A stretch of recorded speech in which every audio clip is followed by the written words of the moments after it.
ಇಂದ ಪಂಜ ಕೊಯ್ಕಡೆಯಲ್ಲಿ ನಿರಂತರ 4-5 ದಿವಸದಿಂದ ಸುರಿದಂಥ ನೀರಿನಿಂದಾಗಿ ಪಂಜ ಮುಳುಗಡೆ ಭೀತಿಯಲ್ಲಿದೆ. ಎಲ್ಲ 100 ಎಕರೆ ಕೃಷಿ ಭೂಮಿಯು ನಾಶವಾಗ್ತಾ ಇದೆ. ನಮ್ಮ ಕಿಂಡಿ ಅಣೆಕಟ್ಟಿನ ಇಕ್ಕೆಲೆಗಳಲ್ಲಿದ್ದಂಥ ಕಸವನ್ನು ಪಂಜಾಬ್ ಸದಸ್ಯರು ಹಾಗೂ ನಂದಿನಿ ನದಿ ತಟದ ಕಿಂಡಿ ಅಣೆಕಟ್ಟು ಸಮಿತಿಯವರೆಲ್ಲ ತೆಗೆದು ಅದನ್ನು ಸರಾಗವಾಗಿ ಹರಿದು ಹೋಗುವಂತೆ ಮಾಡಿದ್ದಾರೆ. ಈ ನಿಟ್ಟಿನಲ್ಲಿ ಈ ಒಂದು ನದಿಯಲ್ಲಿ ನೀರು ಸರಾಗವಾಗಿ ಹರಿದು ಹೋಗ್ತಾ ಇದೆ ಹಾಗೂ ಈ ಪರಿಸರದಲ್ಲಿ ಜನಗಳಿಗೆ ಇವತ್ತು ಕೃಷಿ ಭೂಮಿ ನಾಶವಾದ್ದರಿಂದ ಜನರಿಗೆ ತುಂಬ ತೊಂದರೆಯಾಗ್ತಾ ಇದೆ. ಅವರ ಜೀವನ, ಮುಂದಿನ ಜೀವನ ಅವರಿಗೆ ಬಹಳ ತೊಂದರೆಯಿಂದ ಕೂಡಿರುತ್ತದೆ.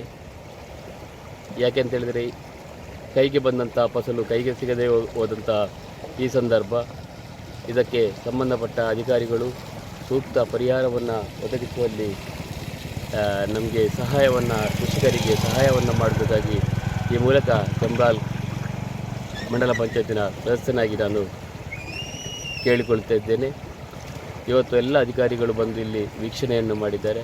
ಮುಂದಿನ ದಿನಗಳಲ್ಲಿ ಉತ್ತಮವಾದಂತಹ ಒಂದು ಅವರಿಗೆ ನಮಗೆ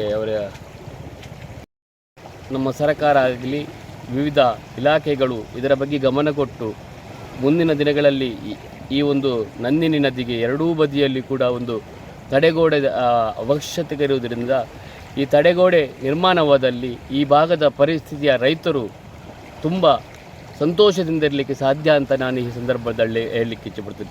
ಎಷ್ಟೋ ವರ್ಷಗಳು ಮಳೆಯಿಂದ ಇಲ್ಲಿ ತುಂಬಿ ಹೋದರೂ ಕೂಡ ನಾವು ಸರ್ಕಾರದಲ್ಲಿ ವಿನಂತಿಯನ್ನು ಮಾಡ್ತಾ ಇದ್ದೇವೆ. ತಡೆಗೋಡೆದ ಅಗತ್ಯ ಇದೆ. ತಡೆಗೋಡೆ ನಿರ್ಮಾಣ ಮಾಡಿದರೆ ನಮ್ಮ ಕೃಷಿ ಭೂಮಿ ಉಳಿಲಿಕ್ಕೆ ಸಾಧ್ಯ ಅಂತ ನಾವು ಈ ಸಂದರ್ಭದಲ್ಲಿ ಹೇಳಿಕೊಳ್ತೇವೆ. ಈಗ ಸಂಬಂಧಪಟ್ಟ ಅಧಿಕಾರಿಗಳು ಹಾಗೂ ಜನಪ್ರತಿನಿಧಿಗಳು ಇದರ ಬಗ್ಗೆ ಗಮನ ಹರಿಸಬೇಕಾಗಿ ನಾನು ಈ ಮೂಲಕ ಕೇಳಿಕೊಳ್ತಾ ಇದ್ದೇನೆ.